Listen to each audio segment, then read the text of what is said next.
Halo, selamat datang. Di video singkat kali ini saya akan membahas tentang materi Hukum Perkemanusiaan Internasional atau disebut juga dengan HPI.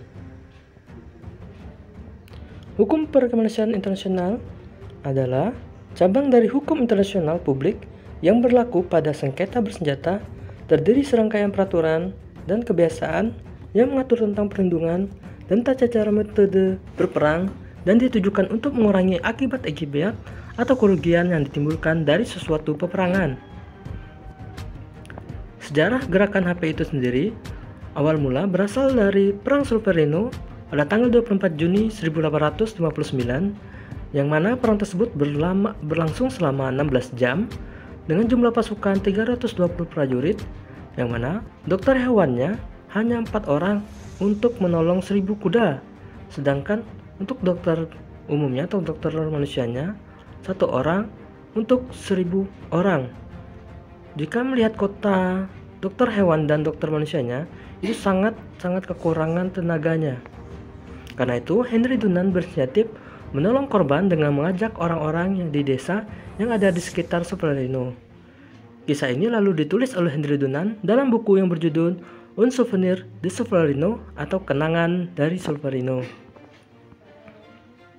Sumber hukumnya dari Konvensi Jenewa pada tahun 1949.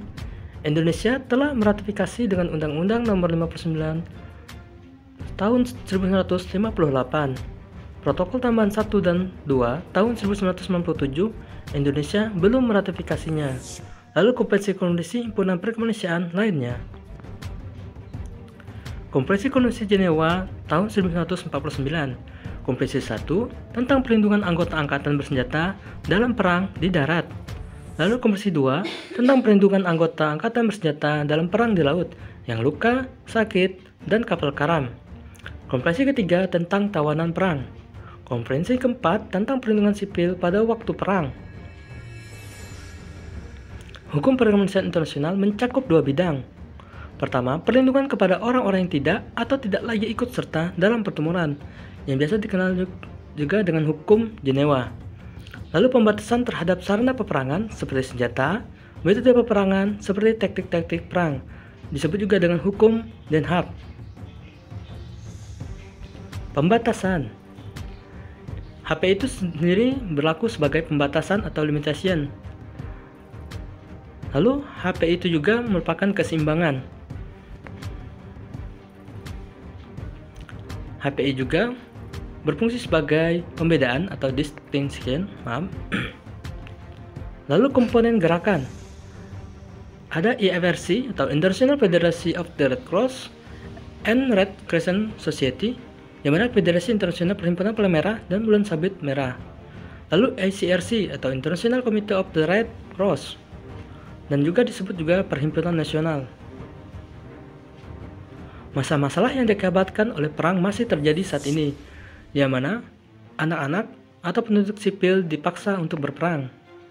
Lalu terjadinya korban yang sangat banyak dan banyak masyarakat yang kehilangan pekerjaan dan lain sebagainya. Lalu perlindungan khusus orang dan objek. Ini contoh-contoh bendera atau lambang yang digunakan untuk perlindungan dan masih dipakai untuk beberapa organisasi atau negara di negara konflik.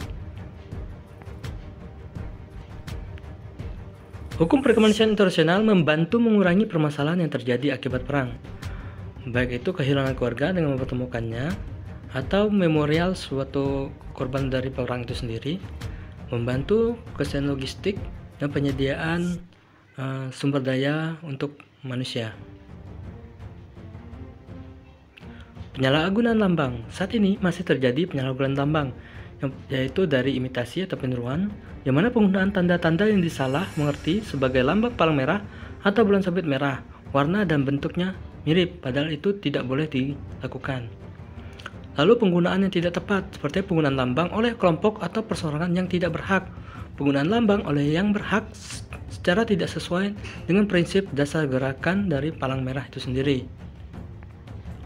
Lalu ada penggunaan yang melanggar ketentuan pelanggaran berat.